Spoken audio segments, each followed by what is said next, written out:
थोड़ा इलैबोरेट कर दीजिए कि अफ़ीम क्यों नहीं देनी चाहिए, क्योंकि जनरली लोग इट्स अ फिनोमेना कि अफ़ीम दे देते हैं तो पैरालिटिक अटैक कम हो जाता है, लेकिन it's a proven phenomena.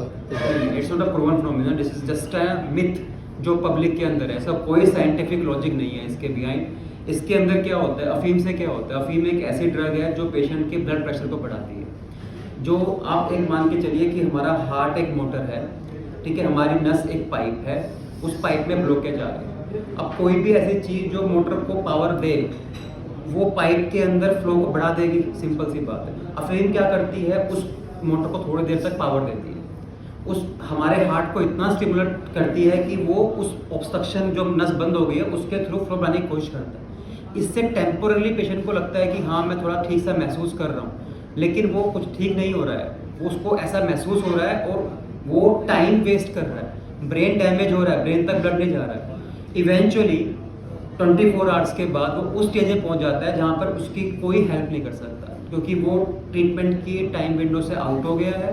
Plus अफीम ना ब्लड प्रेशर को बढ़ाती है, वो नस की लेयर को भी डैमेज कर देती है, जिससे अगर आप कुछ भी उसको टच करने की कोशिश करोगे तो ब्लीडिंग के चांस भी बढ़ जाते हैं, ऑपरेशन के कॉम्प्लिकेशन बढ़ जाते हैं उसके अंदर। इसलिए अफीम बिल्कुल भी रिकमेंडेड नहीं है। आप अफीम में टाइम वेस्ट नहीं करिए।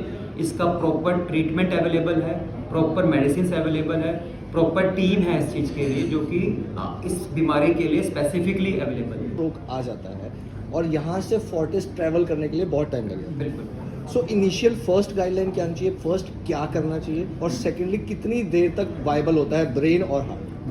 देखिए, पहले क्वेश्चन का सर्वाइवल रेट, ठीक है, पहले क्वेश्चन का आंसर ये सर्वाइवल रेट डिपेंड्स कि पेशेंट कितनी देर में कॉम्प्रिहेंसिव स्ट्रोक यूनिट में पहुंचा। अब कॉम्प्रिहेंसिव स्ट्रोक यूनिट क्या होती है, बेसिकली ऐसी टीम जिसमें आपके पास स्ट्रोक न्यूरोलॉजिस्ट है जो आइडेंटिफाई कर सके कि स्ट्रोक है, स्ट्रोक इंटरवेंशनिस्ट है जो ये प्रोसीजर कर सके, और एक न्यूरोसर्जन है जो अगर ब्रेन डैमेज बहुत ज़्यादा हो गया तो उसको ऑपरेट करके ब्रेन का प्रेशर रिलीज कर सके। तो इसको बोलते हैं कॉम्प्रिहेंसिव स्ट्रोक केयर।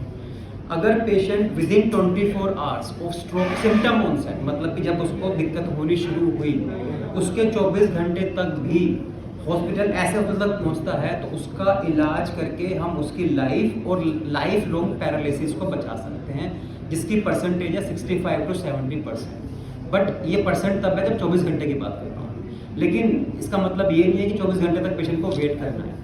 पेशेंट को एज सून एज पॉसिबल उस हॉस्पिटल में पहुंचना है, वो 10 मिनट का डिस्टेंस हो या 1 घंटे का हो या 2 घंटे का हो। जितना जल्दी पेशेंट हॉस्पिटल पहुंचेगा, जितना जल्दी हमने उसकी ब्रेन की ब्लॉक नस को ओपन कर दिया, उतने जल्दी चांसेस हैं कि वो रिकवर होकर घर पे डिस्चार्ज हो। हमने देखा है पेशेंट को जो 1 घंटे के अंदर हमारे पास आए हैं ऑन टेबल, ऑपरेशन के जस्ट बाद they start moving their limbs कि सर मैं तो बिल्कुल ठीक महसूस कर रहा हूँ, बिल्कुल मुझे तो कुछ लग नहीं रहा कि मुझे कुछ हो रहा है।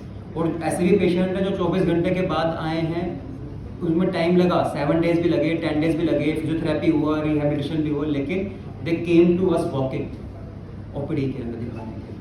तो it depends brain to brain कि कुछ पेशेंट्स के अंदर 6 घंटे में काफ़ी ब्रेन डैमेज हो जाता है, कुछ पेशेंट्स के अंदर 24 घंटे तक भी नहीं होता है। तो it depends on patient to patient. My again same question, मान लीजिए आई वुड से वो है करते हैं, एक सीन है, हाइपोथेटिक कह लीजिए, या जनरली होता है, किसी को स्ट्रोक हुआ, पैरालिटिक स्ट्रोक हुआ या ब्रेन डैमेज हुआ, व्हाटएवर, ठीक है, आपका प्रॉब्लम हो गई। बठिंडा से फोर्टिस ले जाने के लिए आई थिंक कम से कम 3 या 4 घंटे मिनिमम लगेंगे, बिकॉज आप ऐसे तो ले जा नहीं सकते, बिल्कुल, ठीक है, आपको वो भी एक एमरजेंसी वैन चाहिए, सब कुछ चाहिए। उसके इन बिटवीन जो उनके केयर टेकर्स हैं उनको क्या करना चाहिए ताकि वो आप तक पहुंच सके विद मिनिमम डैमेज? देख, इसमें इसका सॉल्यूशन क्या है कि लेट अस सपोज बठिंडा में एक पेशेंट है जिसको स्ट्रोक ऑनसेट हुआ, उसके रिलेटिव्स ने उसको with in half an hour पता लग गया कि ये पेशेंट को अचानक से सिम्टम्स हो रहे हैं। तो उसमें उनको नज़दीकी हॉस्पिटल जहाँ पर एटलीस्ट एक CT स्कैन की मशीन अवेलेबल है, उस पेशेंट को वहाँ लेके जाना चाहिए, ताकि पहले ये आइडेंटिफाई हो जाए कि उसको स्ट्रोक है या स्ट्रोक नहीं है। एक बेसिक CT स्कैन से पता लग जाएगा कि वो इस्केमिक स्ट्रोक है या नहीं। अगर उसके अंदर निकलता है कि इसके अंदर इस्केमिक स्ट्रोक है तो आप फर्स्ट एड ट्रीटमेंट लेके उस हॉस्पिटल से फोर्टिस मोहाली आ सकते हैं। और अभी हम क्या कर रहे हैं, we are trying to contact all the hospitals in the city जिसमें हम एक स्ट्रोक पाथवे बनाने की कोशिश कर रहे हैं। ताकि अगर इस पे वो हॉस्पिटल हमें कांटेक्ट करता है कि हमें ये पेशेंट है जो फोर्टिस मोहाली थ्रोम्बेक्टमी के लिए आ रहा है, तो जो हमारा जो प्रोसेस है कि पेशेंट इमरजेंसी में आएगा, कोर्ट स्ट्रोक अनाउंस होगा, फिर वो कैथ लैब में जाएगा, उसको कट करके हम डायरेक्टली कैथ लैब उसके लिए रेडी रखें कि वो पेशेंट हम रिसीव करें, बिना टाइम वेस्ट करें, हम डायरेक्टली उसको ऑपरेशन थिएटर में ले आके उसका थ्रोम्बेक्टमी प्रोसेस करें। भले वो 3 आवर्स में हो जाए, लेकिन अगर उसको प्रॉपर फर्स्ट एड मिल गई है और हमने सीटी स्कैन का हमने सारा टाइम बचा लिया है, तो ultimately we have help the patient to some extent. So this is so मैं इसमें थोड़ा सा एलैबोरेट कर दीजिए कि मान लीजिए चलो फर्स्ट सिटी स्कैन हो गया, हाँ। किस तरह की मेडिसिन, किस तरह की कोई लिक्विड देना है या वेन लगानी है, आईवी सेट चाहिए, क्या चाहिए होता है इसमें, क्या लगता है? इसमें अगर सीटी स्कैन हो गया और उसके अंदर कंफर्म हो गया कि इनको स्ट्रोक है, तो क्लॉट बस्टिंग मेडिकेशन आती है जिसको बोलते हैं हम थ्रोम्बोलिटिक ड्रग, जिसको मेडिकल में एल्टीप्लेस या टेनेक्टिप्लेस के नाम से इंजेक्शंस अवेलेबल हैं। वो इंजेक्शन की एफिकेसी है 10 से 20%, मतलब कि अगर वो इंजेक्शन लगा दिया तो 20% चांसेस है कि ड्यूरिंग द ट्रांसफ़र आपकी नस ओपन भी हो जाए, ठीक है।